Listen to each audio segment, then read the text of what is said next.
Godzilla x Kong 3 मोस्टवर्स की अब तक की सबसे डार्केस्ट मूवी होने वाली है, क्योंकि लीक्स के अकॉर्डिंग उस मूवी में कोई ऐसा मरने वाला है जो कि हाल फिलहाल गॉडजिला एंड कॉन्ग के बाद लोगों का सबसे ज्यादा फेवरेट है। एंड हाँ यार, वो कोई और नहीं बल्कि आइस टाइटन शिमो होगी। मींस गॉडजिला एक्स कॉन्ग 3 में शिमो मरने वाली है, लेकिन अब क्यों? तो उसे जानने से पहले हमें ये समझना पड़ेगा कि गॉडजिला एक्स कॉन्ग 3 की स्टोरी क्या है। तो अब देखो यार, जब से मूवी की अनाउंसमेंट हुई है तब से कई लीक्स निकल के आ रही है, जिसमें कोई इस मूवी के नाम के साथ गॉडजिला एक्स कॉन्ग 3 ज्यूस जोड़ रहा है, जो कि इसका वर्किंग टाइटल बताया जा रहा है। और इस पे बात करते हुए मैंने आपको अपनी पिछली वीडियो में बताया था कि ज्यूस एक गॉड है, इसीलिए गॉडजिला एक्स कॉन्ग 3 का विलन कोई ऐसा टाइटल हो सकता है जो कि ज्यूस की ही तरह एक गॉड हो, यानी सेकमेट। लेकिन इसके अलावा मैंने इससे पहले भी आपको एक थ्योरी बताई थी कि गॉडजिला एक्स कॉन्ग 3 में ह्यूमंस वर्सेस टाइटन हो सकता है, जिसमें इंसान अपने कुछ मैकेनिकल एंड ज़ॉम्बी टाइटन्स बनाएंगे, जिनको वो गॉडजिला एंड कॉन्ग जैसे टाइटन्स की कमजोरियों को ध्यान में रख के बनाएंगे। तो अब इंटरनेट पे गॉडजिला एक्स कॉन्ग 3 से रिलेटेड जितनी भी थ्योरीज बन रही है, उनमें ये ह्यूमंस वर्सेस टाइटन्स वाली सबसे पॉपुलर है। एंड यार, इसी के अकॉर्डिंग शिमो गॉडजिला एक्स कॉन्ग 3 में मरने वाली है। पर अब कैसे? क्योंकि वो तो कॉन्ग और उसकी जायंट एप आर्मी के साथ है, तो वो उसे कैसे आसानी से मरने दे सकते हैं? तो हाँ यार, Shimo Godzilla x Kong the new empire के लास्ट में कॉन्ग के साथ होलो अर्थ में चली जाती है। लेकिन यार, शिमो भी गॉडजिला की तरह एक रेप्टाइलियन स्पीशीज की टाइटन है, जिसे अकेला रहना पसंद है। तो मोस्ट प्रोबेबली वो कॉन्ग एंड सुको को छोड़ने के बाद अपने रास्ते चली गई होगी, यानी कॉन्ग एंड उसकी आर्मी अब शायद अपनी एक अलग जगह पे रहेंगे और शिमो एक अलग। तो लीक्स के अकॉर्डिंग जब ह्यूमंस अपने वेपन्स एंड ज़ॉम्बी टाइटन्स के साथ होलो अर्थ में एंटर करेंगे तो सबसे पहले उनका सामना शिमो से होगा। एंड यार, यहाँ पे शिमो की उनके साथ लड़ते हुए डेथ हो जाएगी।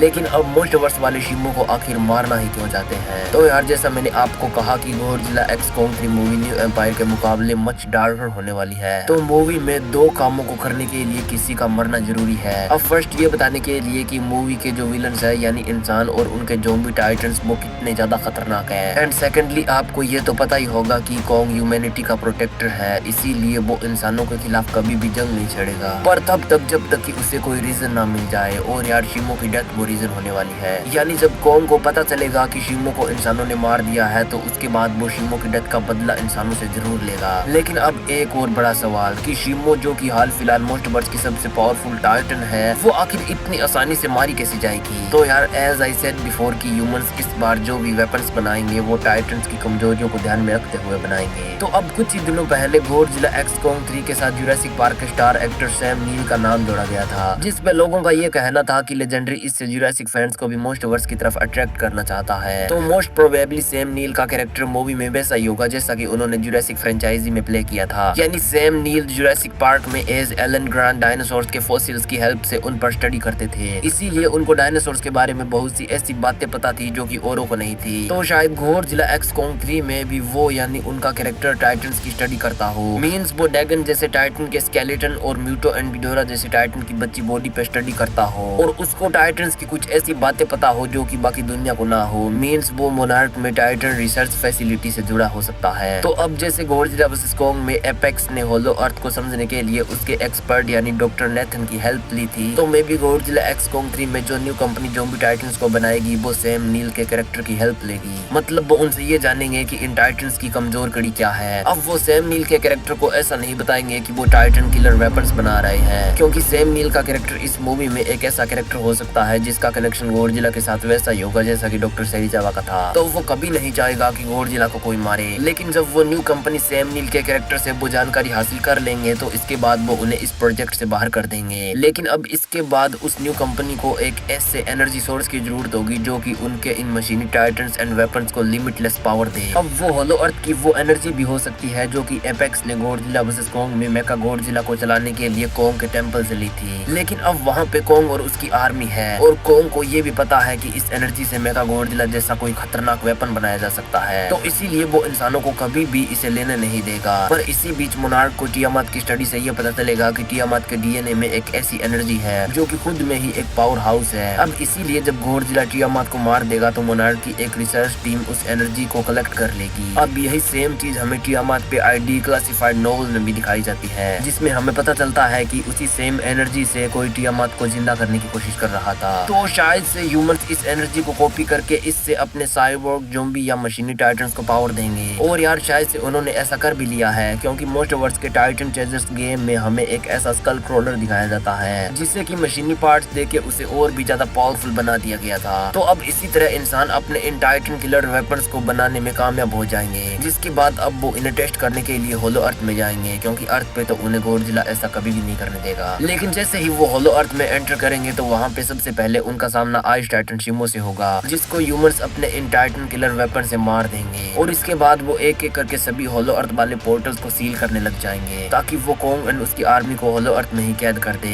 और शायद वो इसमें कामयाब भी हो जाएंगे, लेकिन अब उनके लिए बड़ा चैलेंज सरफेस पे रहने वाला गॉडजिला होगा, क्योंकि वो आसानी से हारेगा नहीं। लेकिन अब जैसा कि मैंने आपको बताया कि ह्यूमंस इस बार इन टाइटन किलर वेपन्स को सभी टाइटन्स की कमजोरियों को ध्यान में रखते हुए बनाएंगे, जिसमें वो गॉडजिला की भी वीकनेस पे काम करते हुए कुछ वेपन्स बना सकते हैं। अब अगर आपने मेरी प्रीवियस वीडियोस देखी है तो फिर तो आपको पता ही होगा कि गॉडजिला की कुछ कमजोरियां हैं। लेकिन अगर आपने नहीं देखी है तो यार यहाँ पर ह्यूमंस गॉडजिला का जो नेचुरली प्रेडिटर है, यानी जो गॉडजिला का शिकार करता है, मींस म्यूटो से इंस्पिरेशन ले सकते हैं। अब अगर तुम्हें पता नहीं है तो म्यूटो एक ऐसा टाइटन है जो कि नेचुरली गॉडजिला का शिकार करने के लिए इवॉल्व हुआ है। और फर्स्ट ऑफ ऑल तो इसके पंजे किसी ऐसे मटेरियल से बने हैं जो कि गॉडजिला की उस स्किन को भी चीर सकता है।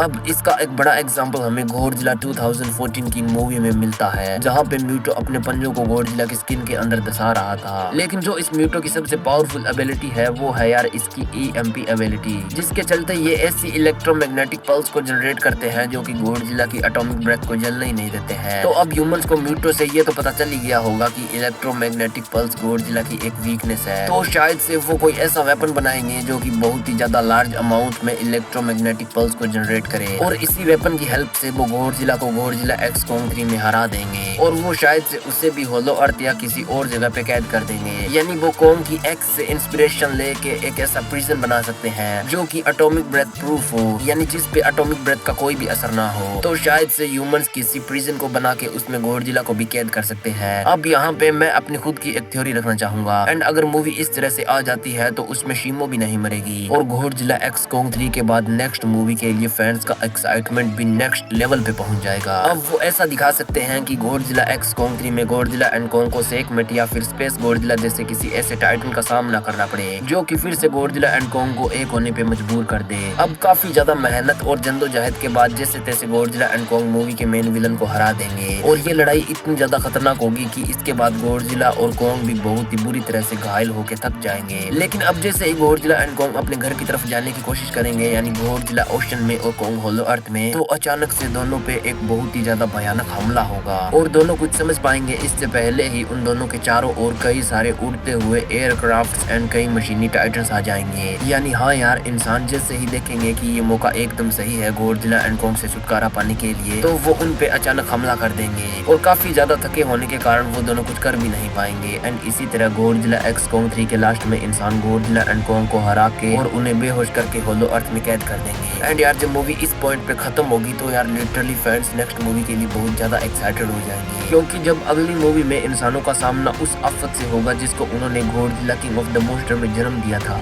यानी डिस्ट्रॉया, तो उसको वो कैसे रोकेंगे, क्योंकि उसे तो वो पहले कभी जानते ही नहीं है, इसीलिए उसकी कमजोरी तो क्या, उनको ये भी नहीं पता है कि आखिर ये चीज क्या है। तो गॉडजिला एक्स कोंग 3 के लास्ट में गॉडजिला एंड कोंग को धोखे से हारता हुआ एंड उसके बाद बस कुछ ही सेकंड्स के लिए डिस्ट्रॉया को दिखा दिया जाता है, तो यार नो डाउट ये मूवी मोस्टवर्स की सबसे ज्यादा सक्सेसफुल मूवी बन जाएगी। बाकी यार तुम्हारा इसके बारे में क्या सोचना है, और तुम्हें गॉडजिला एक्स कोंग 3 की स्टोरी कैसे चाहिए कमेंट्स में जरूर बताना। एंड यार अगर अभी भी वीडियो को लाइक एंड चैनल को सब्सक्राइब नहीं किया है तो प्लीज यार कर देना। बाकी अगर Godzilla x Kong the new empire के इस जायंट स्केलेटन के बारे में जानना चाहते हो कि क्या ये सच में शिमो के फादर का है या फिर किसी और टाइटन का है, तो यार उसका जवाब तुम्हें इस वीडियो में मिल जाएगा, एंड ये वीडियो तुम्हें एंड स्क्रीन में मिल जाएगी।